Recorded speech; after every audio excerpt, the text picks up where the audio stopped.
जैसा कि पिछले एपिसोड में हमने देखा कि जंप गेट खुल गया था और बेन टेनिसन बेहोश होकर नीचे गिर गया था और सारी वारशिप बाहर निकल के आए थे। अब अर्थ को खत्म करने के लिए कुछ घंटे ही बाकी थे। उन सब के पास अब कोई चारा नहीं था। बेन भी बेहोश हो चुका था और सारी वारशिप बाहर आ चुके थे। एज़मत बताते कि अब सब कुछ खत्म हो गया। अब आगे दिखाया जाता है बेन टेनिसन के सामने सभी लोग पहुंच जाते और बेन को उठाते हैं और कहते हैं कि हम सभी लोग हार गए। और बेन उठते हुए कहता है कि अभी हम नहीं हारे, मेरे पास दूसरा प्लान है, हम कुछ अलग करेंगे। अब वो सोचने लगता है, लेकिन उसको भी कुछ आइडिया नहीं होता कि अब उन सभी लोग क्या करें, क्योंकि इतने देर तक उन सभी लोग इसी जंप गेट को रोक रहे थे, लेकिन वो भी उन सब ने रोक नहीं पाए। सारी वारशिप पूरी अर्थ की तरफ फैल चुके हैं। अब बेन बताता है कि हमारे पास एक आइडिया है, हम सीधे जाएंगे उसकी बेस टाउन पर, जहाँ पर जाके उसको धमकाएंगे और बताएंगे कि तुम सभी लोग सभी चीज को रोक दो। ऐसे करेंगे तो हम इस चीज को जीत सकते हैं। अब उन सब के पास बस एक ही ऑप्शन है कि सीधे जाके हेडक्वार्टर पे पहुंचकर सभी लीडर को हराकर और सबको बताना है कि तुम सभी लोग इस वार को रोक दो। अब इसी को अंजाम देने के लिए केविन 11 अपने कार में सभी को बैठाता है, जिसके बाद सीधे उन सभी लोग निकल पड़ते डीएनए एलियंस की मेन हेडक्वार्टर पर। उन सभी लोग के रास्ते में काफी डीएनए एलियंस उन सब के ऊपर हमला करता है, लेकिन केविन 11 ने अपनी कार को मॉडिफाई कर चुका था। उसके पास कई सारे मिसाइल थे जिसको यूज करके सभी डीएनए एलियंस को एक एक करके हराते। उन सभी लोग यहाँ से निकल पड़ते डीएनए एलियंस की हेडक्वार्टर के सामने। अब उन सभी लोग ऊपर की तरफ चढ़ने लगते हैं।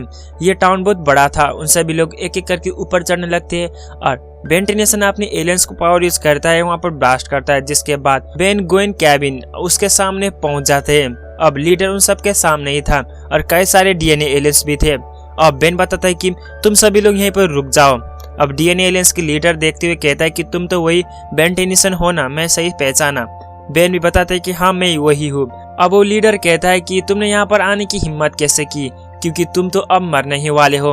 अब उन सभी लोग बेन को मारने के लिए आगे बढ़ते हैं, कहते हैं कि अब तुम भी यहाँ पर मर जाओ, जिसके बाद तुम्हारी प्लानेट अर्थ पूरी तरीके से हम डिस्ट्रॉय कर देंगे। और वो लीडर बेन टेनिसन को एक पंच मार के यहाँ पर सोमफायर को बुरी तरीके से पीट देता है, जिसको देख के केविन और गोइन भी डर जाते हैं, क्योंकि एक पंच में ही बेन टेनिसन हार गया। अब केविन भी सारी डीएनए एलियंस के साथ लड़ता है और गोइन टेनिसन भी। उन सभी लोग के बीच में एक बड़ी फाइट चलती है, जिसमें गोइन टेनिसन, बेन और केविन बुरी तरीके से हार जाते हैं और वो लीडर के सामने टिक नहीं पाते, जिसमें गोइन टेनिसन अब कुछ भी नहीं कर सकते थे और बेन भी बुरी तरीके से पिटाई खा चुका था। अब वो लीडर केविन 11 को उठाता और बताता है कि सबसे पहले मैं तुम्हें मारूंगा। अब गोइन टेनिसन तो ये सब नहीं चाहती थी और वो मजबूर में आके अपनी एनोडाइट पावर को यूज करती है और कहती है कि मैं अब इतना ताकतवर बन चुका हूँ कि हमारे जो भी डीएनए एलियंस की पूरी बेस है, मैं एक ही झटके में तुम सबको खत्म कर सकता हूँ। गोइन टेनिसन ने नया एनोडाइट पावर को यहाँ पर इनेबल कर चुकी है। अब केविन 11 ये देख के घबरा जाता है और केविन 11 सीधा जाता है गोइन के पास और बताता है कि गोइन तुम ऐसा मत करो, अगर तुमने ऐसा कर दिया तो तुम गोइन नहीं रहोगे और तुम मुझे भी भूल जाओगे और बेन और सबको तुम भूल जाओगी। गोइन टेनिसन अगर अपनी एनोडाइट फॉर्म में आ गई तो पूरी डीएनए एलियंस को तो वो खत्म कर सकती है, लेकिन वो अपनी वजूद खो देगी। इसीलिए केविन उसको काफी मनाता है। अब गोइन भी शांत होती है और अपनी नॉर्मल फॉर्म में आती है। अब गोइन टेनिसन ने एक बार में सबको यहाँ पर उड़ा दिया था, तो अब गोइन टेनिसन नॉर्मल फॉर्म में आ चुकी थी। तो दूसरी तरफ बेन टेनिसन बुरी तरीके से पिटाई खा रहा था। बेन भी अब अपने हाथों से एक यहाँ पर टेंटिकल निकाल लेता है और उस लीडर को जकड़ने में कामयाब होता है, जिसको देख के सभी लोग खुश होते हैं। और बेन टेनिसन उन सबको यहाँ पर पकड़ लिया था और बेन ने इस यहाँ पर फाइट को भी जीत लिया था। अब बेन टेनिसन बताता है कि तुम सभी लोग अब यहीं पर रुक जाओ और तुम्हारी जो भी वारशिप है तुम सभी लोग इस चीज को रोक दो। लेकिन हंसते हुए लीडर बताता है कि मेरे इसके लिए अलाउड नहीं है, मैं इन सबको कंट्रोल नहीं करता, मेरा और बॉस है। यानी कि अब पासा ही पलट गया था। बेन टेनिसन ने सोचा था कि बस यही लीडर है, लेकिन इससे भी और लीडर है जो डीएनए एलियंस की और खतरनाक लीडर है, जिसको सुन के बेन टेनिसन, गोइन और केविन काफी घबरा जाते हैं। यानी कि अब उन सभी लोगों का मरने का वक्त आ चुका है। तुम अब अपनी आंखों से देखोगे कि अर्थ की डिस्ट्रॉय होते हुए। अब आसपास से काफी सारे डीएनए एलियंस उन सबके ऊपर घेर लेते हैं और एक एक करने हमला करने के लिए रेडी होते हैं। गोइन टेनिसन बताती कि मैं इन सब के ऊपर डिफेंस करूंगा, तो तुम सभी लोग इन सब के ऊपर अटैक कर देना। लेकिन पीछे से हेलन, मैनी और ग्रैंडपा मैक्स भी पहुंच जाते हैं अब उन सभी लोग यहाँ पर एक एक करके सारे डीएनए एलियंस को खत्म करते हुए एक आइकनिक लेवल की यहाँ पर एंट्री होती है। ये फाइटिंग मूवमेंट और ये एंट्री आइकनिक लेवल की थी। ग्रैंडपा मैक्स वहाँ पर एक जानवर में बैठ के हुए यहाँ पर पहुंच जाते हैं और बताते हैं कि मैं नलवेट से वापस आ चुका हूँ। बेंटिनेशन ग्रैंडपा मैक्स को देख के काफी खुश होता है, जाके वो गले भी लगाता है। ग्वेंटिनेशन और कैबिन और बेन और उन सभी लोग एक टीम हो चुके हैं, लेकिन डीएनए एलियंस की लीडर उन सबको नहीं पता कि आखिर कहाँ पर है। लेकिन तभी एक उम्मीद जागती है। बेंटिनेशन को आइडिया आता बताता है कि जब हमने जंप गेट को देखा था तो जंप गेट से काफी वारशिप बाहर निकले थे और उसी जंप गेट से हम वहां पर अंदर जाके डीएनए एलियंस की लीडर तक पहुंच सकते हैं। बस ये एक रास्ता होगा। अब उन सब के लिए बस ये एक उम्मीद है कि उसी जंप गेट से जाके उस लीडर के साथ पहुंचना है और बस उन सभी लीडर को हरा कर हमें इस वार को रोकना ही होगा। अब बेंटिनेशन कॉल लगाता है जूली को और जूली उस कॉल को उठा लेती है। बेंटिनेशन सारी बात जूली को बताता है कि आगे हम क्या करने वाले हैं। अब ये सभी कुछ अब जल्दी में करना होगा। बस उन सब के पास 1-2 घंटे की वक्त है। अगर इस वक्त में उन सभी लोग ने अपने काम को अंजाम नहीं दिया तो पूरी अर्थ और यूनिवर्स के कई सारे प्लैनेट तबाह होने से कोई नहीं रोक सकता। और ये कहते हुए बेंटिनेशन यहाँ से चला जाता है और बताता है कि ग्रैंडपा मैक्स और प्लम्बर हेल्पर टीम, तुम सभी लोग यहाँ पर ख्याल रखना। मैं जब तक लौट नहीं आऊंगा तुम सभी लोगों को इस चीज को ख्याल रखना होगा। और लास्ट में ये भी कहता है कि अगर मैं ना लौटा इस फाइट के दौरान तुम सभी लोगों के ऊपर यह जिम्मेवारी होगी। यानी कि बेंटिनेशन अब डीएनए एलियंस के लीडर के सामने जाने वाला है, तो एक बड़ी युद्ध होने वाली है जिसमें बेंटिनेशन मरेगा या नहीं हमें आगे देखने को मिलने वाली है। बेंटिनेशन शिप में बैठ के यहाँ से चला जाता है, जिसमें ग्वेन और कैबिन भी उसका साथ देती है। अब उन सभी लोग एक लाइटनिंग की स्पीड में यहाँ से चले जाते हैं। अब उसी गेट के अंदर से उन सभी लोग उस डीएनए एलियंस की लीडर तक पहुंच सकते हैं। बस एक रास्ता था। वहाँ पर एजमत भी आए थे। एजमत बताते कि बस मैं ओमेटिक्स के लिए ही यहाँ पर आया हूँ। मुझे बेन मारे या ना मारे उससे कोई फर्क नहीं पड़ता, मुझे बस ओमेटिक्स को हिफाजत करना है, इसीलिए मैं यहाँ पर आया हूँ। यानी कि वो साफ साफ बोल देते कि वो उसको बस ओमेटिक्स का ही फिक्र है। अब उन सभी लोग एक टीममेट की तरह उस शिप में बैठ के जंप गेट की तरफ से चले जाते हैं दूसरी टाइमलाइन पर, दूसरी डिमेंशन पर, जहाँ पर डीएनए एलियंस की पूरी फौज और लीडर यहाँ पर रहते थे। उन सभी लोग एक लाइट की स्पीड से भी ज्यादा स्पीड में यहाँ पर पहुंच जाते हैं उस डीएनए एलियंस के लीडर के हेडक्वार्टर पर। लेकिन वहाँ पर पहुंचने के बाद ही हमला होना स्टार्ट होती है। बेंटिनेशन ब्रेमस्टॉर्म में ट्रांसफॉर्म होकर यहाँ पर अपने शिप को कंट्रोल में ले लेता है, लेकिन फिर भी काफी मुसीबत झेलने के बाद उन सभी लोग की शिप क्रैश होती है और सीधा जाता है उसी हेडक्वार्टर पर जहाँ पर कई सारे डीएनए एलियंस की लीडर रहते थे। उस जगह पर जाके वो क्रैश होती है। बेंटिनेशन बाहर निकलता है और बेहोश होकर नीचे गिर जाता है। तभी हमें दूसरी तरफ दिखाया जाता है ग्वेन, बेन, कैबिन, एजमत, उन सभी लोग यहाँ पर बंधे हुए थे। जब बेंटिनेशन को होश आता है तो देखता है कि सभी लोग बंद है और कहता है कि हम यहाँ पर कैसे आए। कैबिन बताता है कि उन सभी लोग ने हमें पकड़ लिया और यहाँ पर बंदी बनाया, अब हमारा कोई रास्ता नहीं कि हम यहाँ से निकल सकते हैं। अब बेंटिनेशन अपनी ओमेटिक्स को वॉइस कमांड से ह्यूमंगसॉर में ट्रांसफॉर्म होने के लिए कहता है। बेंटिनेशन ह्यूमंगसॉर में ट्रांसफॉर्म होता है, सबको छुड़ा लेता है, जिसके बाद सारे डीएनए एलियंस को एक एक करके पीटता है। एक डीएनए एलियंस को कमांडर को बुरी तरीके से पीट के लीडर कहाँ है उसको पता लगा लेते हैं। अब उन सभी लोग लीडर के सामने पहुंच जाते हैं। यहाँ पर हमें देखने को मिलती है कई सारे लीडर, 4-5 लोग थे जो इतने बड़े थे कि जो हमें नॉर्मल डीएनए एलियंस देखने को मिली थी उससे काफी बड़े और काफी खतरनाक भी थे। अब यहाँ पर आने के बाद उन सभी लोग बताते कि तुम ही हो बेंटिनेशन। अब डीएनए एलियंस के लीडर बताते हैं कि हमें सुना था कि तुम जिद्दी हो, लेकिन हमने देख भी लिया, तो अब तुम अपनी आंखों से तुम्हारी दुनिया को खत्म होते हुए देख सकते हो।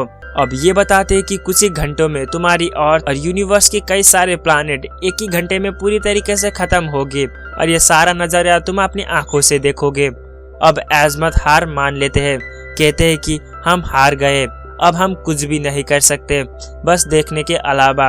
अब एजमत और डीएनए एलियंस के बीच में बहस होती है, जिसमें एजमत ये बात रिवील कर देता है, कहता है कि तुम इसीलिए सभी लोगों को मार नहीं रहे हो क्योंकि तुम सभी लोग भी यहाँ पर खत्म हो रहे हो, इसीलिए तुम सभी लोग सबको खत्म करके तुम भी खत्म होना चाहते हो, यही था तुम्हारा राज। अब ये रिवील करने के बाद बेन को आइडिया आता है, कहता है कि मैं तुम सबको ठीक कर सकता हूँ, और वो अपनी नॉर्मल फॉर्म में आता है और ओमेटिक्स को बताता है कि क्या ओमेटिक्स तुम इन सभी लोगों को ठीक कर सकते हो। ओमेटिक्स कहता है कि इन सारी डीएनए एलियंस को ठीक करने के लिए ओमेटिक्स की पूरी पावर की यूज करना होगा और बेंट नीसन इन सब को इजाजत देता है। अब ओमेटिक्स से यहाँ पर एक लाइटनिंग निकलता है और ओमेटिक्स से एक ब्लास्ट होता है, जिस ब्लास्ट में सभी डिमेंशन की जो भी डीएनए एलियंस था सबको यहाँ पर असर होना स्टार्ट होती है। अब ओमेटिक्स से जो भी पावर निकली थी उन सारी पावर सभी डीएनए एलियंस और सभी यूनिवर्स के सब भी यहाँ पर फैल चुकी है। अब सभी लोगों को यहाँ पर लग गई है, जिसके बाद यहाँ पर डीएनए एलियंस जो भी हम अभी देख रहे थे उसकी पूरी तरीके से हुलिया ही बदलता है। अब उन सभी लोग अपनी बॉडी को यहाँ पर चेंज होते हुए देख के काफी हैरान होते हैं और डीएनए एलियंस की लीडर बताते हैं कि तुमने यहाँ पर हमें क्या कर दिया, हमें बदल दिया। अब बेन बताता है कि हमने तुम्हें बदला और इसीलिए क्योंकि तुम अब ठीक हो गए हो। हालांकि डीएनए एलियंस पूरी तरीके से जब खत्म होने वाले थे और अभी तो उन सभी लोग ठीक हो गए ओमेटिक्स के जरिए। अब बताते हैं कि हम ठीक तो हो गए लेकिन हम इस चीज को एक्सेप्ट नहीं करते क्योंकि अब हम डीएनए एलियंस नहीं रहे, हमारी वजूद भी खत्म हो गई है, तो अब मरने का वक्त आ चुका है।